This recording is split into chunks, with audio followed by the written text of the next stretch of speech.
So what's the difference between a vaccine and the immunotherapies we talked about before? So you guys are gonna start seeing a lot of these things in the hospital. Immunotherapies are broad spectrum on there. You have the immunotherapies of PD-1 inhibitors where you actually set up the cancer cells so they can be recognized by the T cells. That's that PD-1 and PD-1 ligand inhibitors. You also have the CAR T cells, or the ones where you artificially change the T cells so they can be trained to go after the cancers outside the body. And then how do vaccines work? Antibody exposure. Memory cells, right? So you're exposing the immune system to something that it's recognizing as foreign, right? Right. So this type of therapy, they take the tumor cells inside still, and then they add a couple different adjuvants to them, and immune stimulating chemicals, and they hit them with radiation. And the point is, they're trying to get the cells to do what? That's what this vaccine does. They inject inside the tumor cell itself. To recognize it as foreign. So it starts expressing signals that are telling the immune system that this is bad, that this is cancer. And the immune system on its own then does what? Attacks makes a defense. It starts realizing this is not self, I need to go after it. And they actually had 3 patients, not only did it go after the tumor they injected, but it was able to recognize, because lymphoma is a blood cancer, right? Mm-hmm. So it was able to recognize the rest of the lymphoma cells throughout the body. Wow. So this would be given to who? So let's say you came down with a lymphoma, right? And they would find some of the, probably a lymph node somewhere. They're a little vague. A lot of times they're a little vague exactly how they do these because it's proprietary still. So they'll take that out, or apparently they did it all in vivo. So they'll stimulate that tumor, that lymphatic, those lymph cells, that the tumor that's grown and probably in a lymph node somewhere, and they trigger the immune system to respond to it. And the nice thing about that is, like you said, you develop, even those CAR T cells, when they take out your T cells and train them, you get memory from those. You develop memory. If I take your T cells out and I genetically modify that receptor to recognize cancer, is that going to be a memory cell? Yeah. No, it's just going to be a cytotoxic T cell. Mm-hmm. So those CAR T cells we talked about, they're called chimeric antigen T cell receptors. So they take, okay, if you remember from the immune system, you may not, T cells have to have what? What do T cells have to be active? Helper T cells? They need that stimulation, and they need what? Co-stimulation, right? Uh-huh. Okay, so what they do with this CAR T cell, the chimeric one, is so these are all done by receptors, right? They interact with ligands and with cytokines. So those CAR T cells, they sort of add up all of these receptors, so it only has to bind that antigen and it turns everything off. You don't have to have all this co-stimulation, all that stuff. They, I'll see if I can find a picture and show you guys later. But they're not memory. They grow up outside your cell, they put them in there. But what do T cells do once they get activated? They also go under what? They proliferate on their own, right? Mm-hmm. So the idea is, are you gonna get that cancer again? Yes. More, I hope not. Hopefully you don't get that cancer again. So that initial proliferation should be enough, ideally, to as long as it keeps detecting the cancer cells, hopefully. How But you long don't have they know been that. doing immunotherapy? Hmm? How long has immunotherapy been around? Probably 20 years by infancy and stuff, I guess. Those PD-1 inhibitors have been prescribed for at least the last 10, so you think how long they were in clinical trials and everything else. It's longer than you think. But the nice thing about this new one is that if you stimulate the immune system on its own to recognize the tumor cells, you should create what? You should create memory cells. Hopefully. So that's the nice thing about that. Now, again, odds of you getting lymphoma again, hopefully are pretty slim. But if it missed it, you have to live on. Anyhow, you guys will be seeing a lot of that. All right, get to the heart. So, what is the heart again? Pericardium, double-layered serous membrane. And what sits inside of there? The heart. Isolates the heart from other thoracic structures, maintains its position of thorax, prevents it from overfilling, and what? Contributes to recovering the density between two ventricles during distal. Again, I'm not going to go over a lot of the A and P in Pericardial infusion is the accumulation of fluid in the pericardial cavity. Okay, so what does that mean? In between the heart and the pericardium, It's gonna The start space. filling up with too much what? yeah, fluid. Fluid, and what's gonna happen if that happens? Your heart can't It function. can't contract or can't. Yeah, it can't. But is that the ventricles or the? No, or the layer pericardium. between? The layer, well, the sac that, because remember your heart sits in that pericardial sac, and it's got Uh-huh. that lubricating fluid in there, because it's constantly beating and everything else. So that can lead to cardiac what? Tamponade, right? Which is slow or rapid compression of the heart due to that accumulation of fluid, pus, or blood. You've got a sac, it's got a certain size, it starts building up with fluid, that's gonna increase the pressure on the heart heart's not gonna be able to what? Function. To pump, not gonna be able to contract and expand, right? Pericarditis is gonna be inflammation of the pericardium, and it can be acute, chronic, or constrictive. So the inflammation is the sac itself, correct? Yeah, it's gonna be Okay. the tissue itself, it's inflamed. Another one that's easier to kind of, to visualize is, when you get, I just forgot the name of it right now, what's the, where your lungs are? We just went over it, what was it? The rest. No, the sac, that your lungs are in. The what? The pearl, thank you, there you go. The pearl. If you get inflammation of that, it's called what? So that you get inflammation of the same thing, it's kind of the same area, it's called pleurisy. Pleurisy is when you get inflammation of that sac, just not the lung itself, no lung infection, it's the pleural cavity on there. And that, if it gets inflamed, it's gonna start doing what? The same. It's gonna start rubbing against, it's gonna get, it's gonna hurt. What can cause that then? Because I mean, a lot of things can cause the fluid buildup, but what can cause the inflammation? Again, any, infection, Infection. yeah, infection is probably gonna be one of the big ones. So you can have a healthy heart, This you will, can have a healthy heart, but just come down with the virus. yeah, and then several different things can do that. We'll look at bacterial infections that can cause that viral, endocarditis, things like that. So pretty much infections. Infections. All right. Constrictive pericarditis, okay, we talked about calcium, what is calcification? This was from like the first chapter, second chapter. I think it's like hard, no? Yeah. Say what? It gets hard. You get calcified, you get stenotic, get stenosis. So remember we talked about when cells die, a lot of times they release calcium, you start getting that calcium buildup, right? Right. Okay, that's why calcified scar tissue develops between the visceral and parietal layers of the serous pericardium. So now you've got In this between. non-flexible, rough, calcified area. Uh-huh. This is gonna do what? Cardiac output and cardiac reserve become what? Fixed. Fixed. You can only expand so much. Mm-hmm. What's ascites? I know what edema is. Hmm? I don't know, but I know what edema is. The next Right, what thing. ascites is? You don't hear with this as much as you do with the liver. Ascites is fluid buildup Of. in your peritoneal cavity. Okay. Pedal edema is gonna be what? Feet and ankles. Dyspnea is gonna be shortness of breath on exertion, okay? Which I'm starting to worry because when I get that walking up the stairs these days. I'm concerned. Okay? Fatigue and what is this right here? What do I mean rise in the jugular vein? Well, like you'll be able to see it. Yeah, you can actually start seeing it in your why do you think that happens from this? The buildup. Inflammation. Right, you got that, the vein is gonna be returning blood from the head, right? If you have a blockage inside of here, you can't get that cardiac output going on, you're gonna increase what? Pressure. Venous pressure coming back in.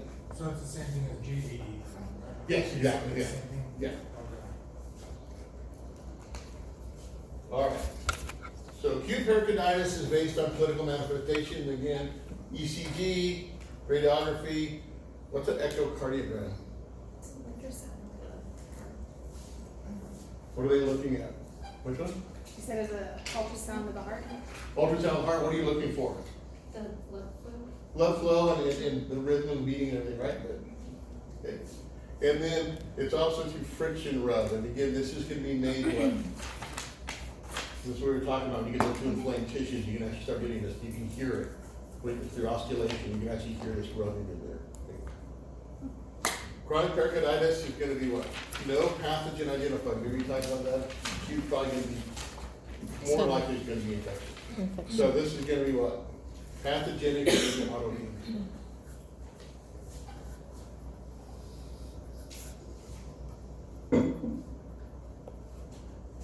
Oh, Alright. The cardiac tamponade, pericardial infusions, we talked about that's gonna fill up with fluid.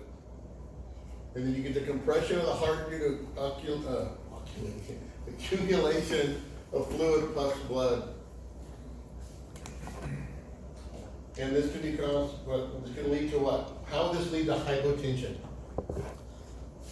It slows it down. Hmm? It'll slow it down. So slow it down. The Let's go. pump. Okay, the pump, the heart, okay, so how would that lead to hypotension?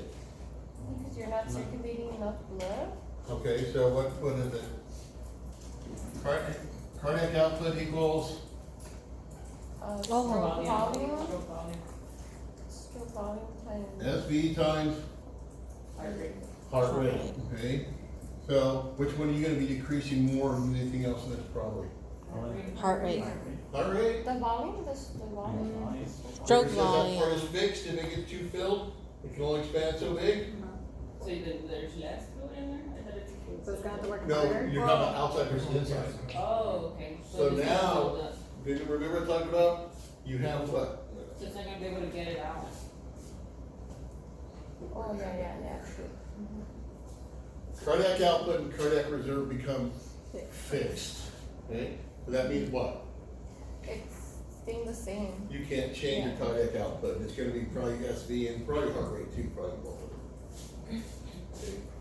But your reserve is gonna be fixed. So that's gonna lead to what? What does that lead to? Hypertension. Hypotension, because why? Decreasing cardiac Output. output. Rapid breathing and trouble with breathing, again, rapid breathing can be what? What are you trying to compensate for? Loss of oxygen. Oxygen deprivation, so you're trying to increase heart rate, right? Increase cardiac output. Breathing is just gonna be the fluid buildup.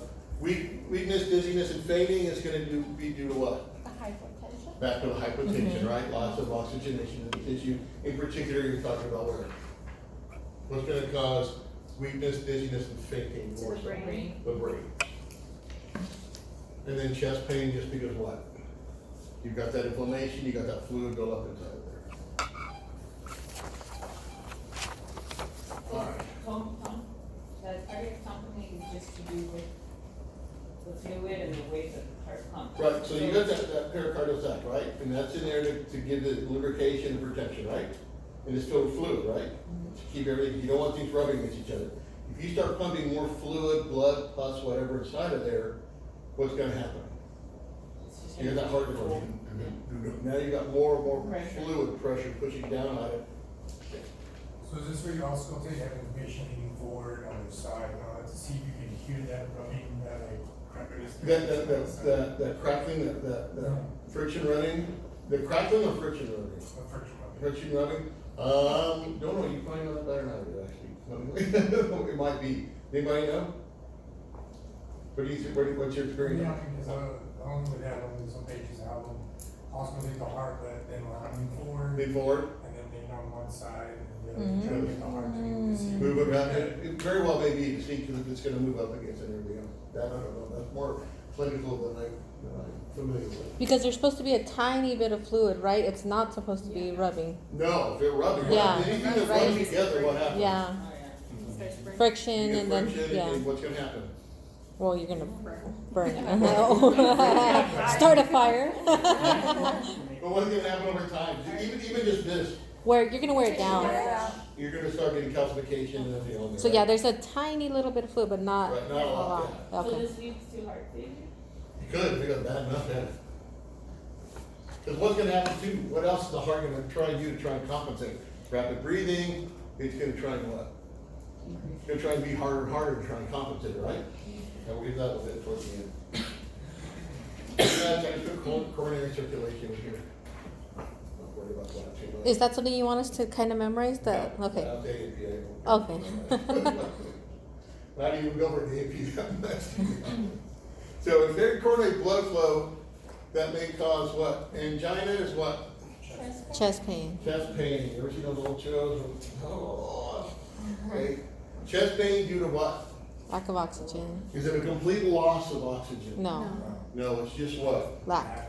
Reduced oxygen flow to those tissues, so you get that pain, you get that inflammation in cardiac tissue. A myocardial infarction, an MI or a heart attack is what? Lots of oxygen. Complete loss of oxygen, ischemic heart attack, what happens? Why are they so bad? That's all. Death. Cell death. You get cardiac tissue death. Okay? Is an infarction and infraction the same thing, and people are just mispronouncing Yeah, it, or? should be infarction, not Okay. infraction, yeah. Okay. Should be myocardial infarction. Yeah, because I've heard a lot of people say fraction. Oh, really? Myocardial fraction. Yeah. So I'm like, are Yeah, they just right. mispronouncing? That's right. Okay. Parasitic worms are called helminths. Uh huh. I always leave that out. I don't know why. Oh. It's just one of those things when you learn it, so I'm sure they just learn, they just, their mind. Yeah. Just switch Well, I the. got infraction until I made a mistake. Yeah, that's why I was like, okay. Cardiac arrhythmias, which are what? A misbeat. Irregular. Yes. Which ones can you get? What do you mean? Ventricular or atrial? Can you get both? It's atrial. Atrial? Ventricular? I don't know. I'm asking Isn't you it guys. both? You can get One? both. You can Yeah. get cardiac arrhythmias and Yeah, both. because it can. What's the bad one? Atrial. Are they both bad? Ventricular. Ventricular. The atrial fib. What your atriums? What's going on with your atriums? I'm sorry? Blood's coming in, right? Either Yeah. from the systemic, through the venous return, or from the pulmonary circuit, right? Yeah. And it just kind of dumps in there, and your mitral valve and your tricuspid valve are open, right? Uh huh. And blood just flowing into the ventricles. And the very last end, what happens? You get atrial contraction just to squeeze that last little bit of blood in there. So if they're fibrillating, it's not, you may not be running, 100-meter dash or anything, or, but it's not a huge, what is the biggest problem with AFib? What is the biggest concern? That's clots. Clot, that's the biggest one. AFib. Now, if you're in ventricular fibrillation, what's the problem? There's dying. blood staying in there. Is it not, what, dying? What's happening if the ventricles are just fluttering? The black flow. Not like you're just getting nothing, almost nothing, really. You're just getting no ejection, right? You're getting no cardiac output for the most part. So almost no or no? You'll get some, but it's be sporadic and everything. So It depends little? on how it's fluttering and everything else. I mean, if it's fluttering at the same time your atrium is contracting, now that's what's gonna, you're gonna have all kinds of weird little. Crap. Yeah. So if you have VFib, you need to be where? Hospital. Hospital. Not over here. Dying. What are conduction defects? You know, the conductor up there? Oh yeah, it's like when the. What are conduction defects? Well, it's like the timing, correct? With the nose. Yeah. It's the electrical conduction in the heart. They're called heart blocks, right? You remember those from AP, first degree, second degree, third degree heart block? Depends on where, so you're gonna lose that signal moving down from where? Somebody tell me where it moves from. Okay. Pacemaker cells starts where? The SA node. SA node, then it goes from where, from the SA node? To the SV node. What does it do first up? So just jump from the SA node to the AV node? It goes through the fiber. It goes through where? So, What's it causing the atrium to do when the SA node fires? Atrial contraction, right? Yeah. So it's moving through the Goes down. tissue, and then it gets to the AV node, and what happens to the AV node? Contracts up like that. What happens It goes like before that and then like that. You guys need to know this, what happens there? So if SA node fires, atrial contraction, hits the AV node, what should happen? Think of your, The blood. PPR. I can. Oh. whew, that's a big T wave. So you're talking about the. This is electroconductivity in the heart. Mhm. P wave is gonna be what? SA node fire and atrial contraction. What's this little thing right here? Delay. A delay. Why do you need a slight delay before you get ventricular You contraction? want all the blood to be there first before. It's like. How much the blood there for? Think about what's going on, guys. Um, Why do you need that pause? Why do you get that millisecond pause at the AV node? Why would you need that? You get time for the signal to get. Signal's already there, signal hits there and pauses just for a second, or not even a second. Contract. To build up To pressure. fill up? Huh? Yeah, to If your build up. atrium contracted at that same time your ventricle Oh, they would, contracted, like, bam, yeah. because that signal hits, what's going to happen? They wouldn't be able to push the blood out because they would be You're not- knocking into each other, right? You're Because it gonna goes be through. pushing down at the same time you're trying to close the ventricle. Yeah. So you're gonna be still trying to be pushing blood into the ventricle, so you're gonna get what? You're gonna get inefficient, Blood flow, 'cause it goes- ventricular ejection, right? Yeah. So the AV node the SA node fires, the atrium's contract, you get that slight pause to drain the atrium and let that valve shut. And To then you let the get valve shut. ventricular contraction, and that does what? Ejects the blood, right? Yeah. So any of these blocks, anywhere you get these conducting blocks, they can cause a problem. What if you have a block down at the bundle of discs, or the bundle branches? So you get a conduction block there. So now when SA node, the AV node, that's gonna go down the bundle. Yeah, and then it won't be able to push the blood out because it So what's goes. gonna happen though? What's gonna happen? There's an electrical conduction interference. You get a defect. Well, it Okay. can't. Blood, right? Huh? What happens to the blood, or what What's happens to gonna the happen? Tell me what happened pathologically. So you got SA, I think you need new markers. your SA node fires, it gets to your AV node, you get that pause, you're gonna go down here to the bundle of his, but you got a block right there. Then it So can't it's push. gonna stay there and It'll fill just up. Yeah, stay it's there. just So what's gonna happen though? you're not gonna have the good, like enough blood flow. It'll go too Why slow not? Why? What's not gonna happen? because it can't Because squeeze. It can't You're like. not gonna get ventricular contraction, right? Yes. Yeah. Well, then what? You want I'm showing you with my hands. I'm doing the hands. Come on. I'm going like this. And then heart failure. Right? And then sudden death. I think that's how I learned it. It was in my hands, and now I just can do Well, hands. all right, so we're talking about unstable angina. Unstable angina is going to be periods of this pain after little exercise or no exercise. When they mean little, they mean getting up and walking down the hall. Yeah. Okay? So is there anything exacerbating this? Basically what we're trying to say here. Are you straining your lungs, your heart at all at this point for oxygen? No, this is just normal rhythm, right? Mm-hmm. Pain and severity of presenting symptoms with irregular timing. So this is just gonna be what? Happening every once in a while, sort of out of the blue. Mm-hmm. And you get hemodynamic stability. And you're gonna be looking at what? ECG. You're looking at ECG findings. Okay, so you're all looking at this to do what? This is the diagnosis of stable angina. We'll get back to what it means in a minute. Nothing in your budget, I didn't know that at all. And then what are serum cardiac markers? That's something in the blood where it shows that your heart releases, during heart attacks. So what would that mean? What would you use these They for? would know if you got injured or not. Right, so they're gonna be markers that are released due to some sort of cardiovascular damage, right? Is that like troponin? Big. Troponin 1 is one of the big ones.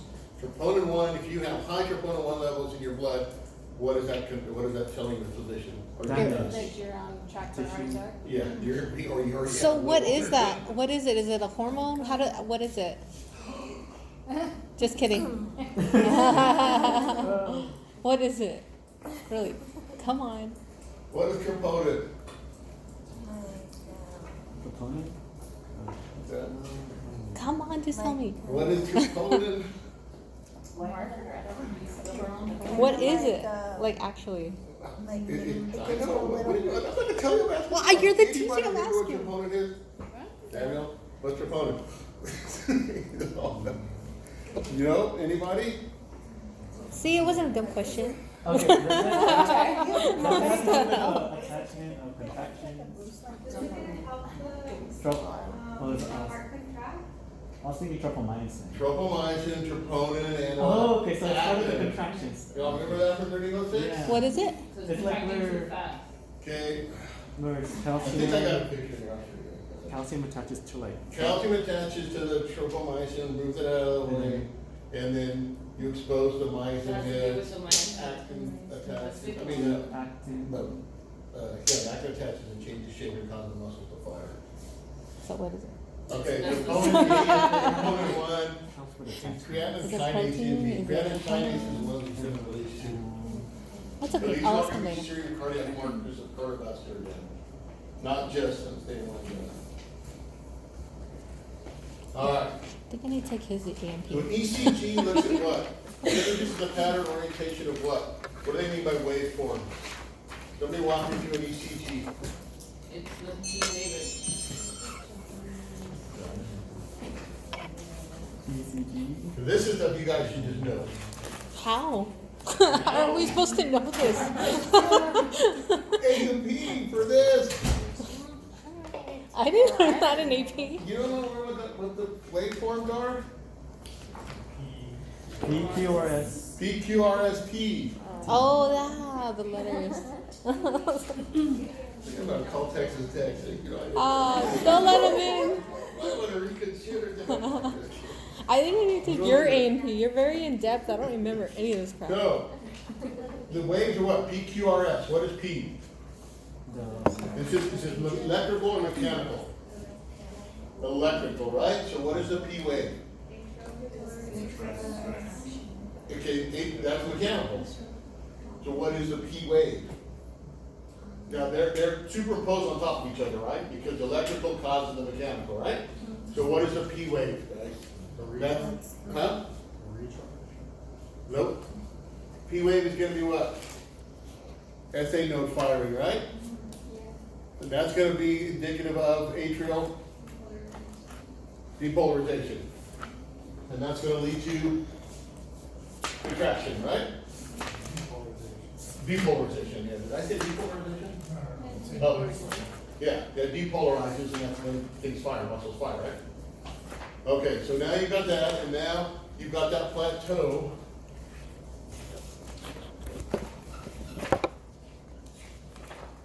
And this is gonna be what? And what is QRF? That's ventricular depolarization, right? Okay. Okay, so that means in ventricular depolarization, so it's gone down through the bundle hiatus and around the Purkinje fibers and the ventricle's contracted, right? That Right. causes ventricular contraction, right? Right. That's the mechanical part. And then you have this break here where it's going to reset. And what is T? What's going on with the T wave? That's ventricular what? Repolarization. Okay? That's when the ventricle are repolarizing. So this all takes place in what? Milliseconds, right? Mhm. Boom, right? Where's atrial repolarization?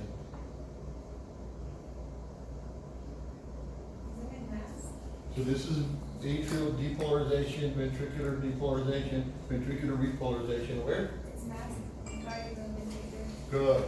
Atrial repolarization is masked by the QRS wave. Mm. So you can see it down here on that. All right.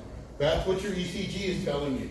And you guys learn all kinds of different things, like depending on how, if you have this, if you have a very long pause between your P wave and your QRS, that's probably a what?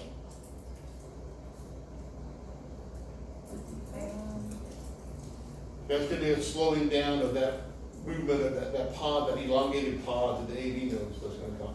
And guys, I don't know all the pathology for this. There are different ones here. If this is spread out too far, it's taking too long for what? The ventricles to depolarize, and you've got all these other ones.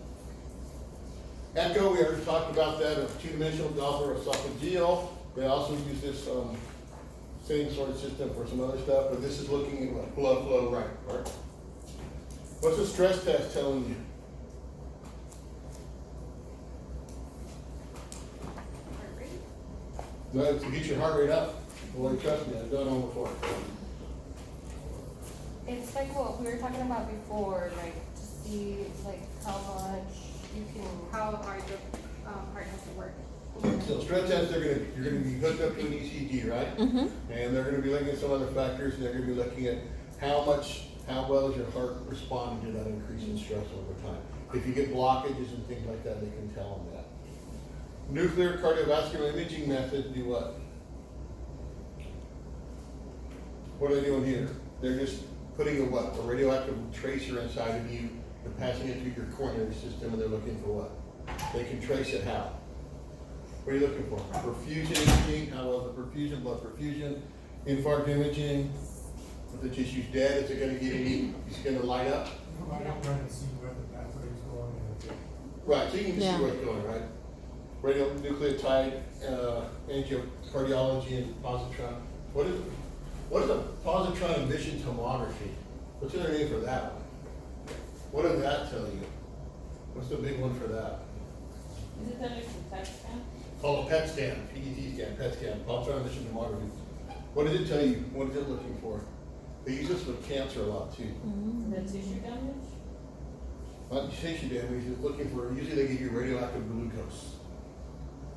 And then what's gonna happen, what are they looking for? Oh, the They're looking for metabolism, high rates of metabolism. If you have a dead spot on there where you don't see any lighting up, that's probably gonna tell you what? You got dead tissue there, right? So how does it work for cancer? Go back to cancer, let me go back. You love cancer. It takes glucose, right, so we're all gathered up in one area when it's. So how much You get ATP it it, uses? Yeah, so what tissues are high glucose users? Your brain for sure, your brain lights up, right? How do cancer cells, just because you like cancer so much, I love it. how do cancer cells metabolize? Through That's whatever it is in 1316. Do they go through cellular respiration? fermentation? No, they go switch through to what? fermentation. Fermentation. Yeah. We talked about that. They can still keep growing, but they're using a whole ton of what? It- No. No. You need to make a Glucose, You can't make us use a ton of glucose. So Yeah. don't worry about But they always use fermentation? that. Hmm? Yeah. Well, at first, and then they switch. Cancer cells? Yeah, they switch to fermentation and, because cancers are all out of whack. So that means they have to burn a ton of glucose to keep their ATP up, so. And that's why they do angiogenesis, they get more blood supply, get more glucose in your body. I think, okay, chronic ischemic heart disease is chronic stable angina, silent myocardial ischemia, in a variant or vasoperitoneal angina.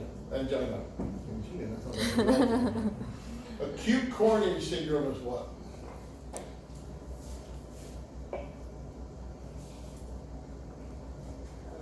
So anything that can manifest from what?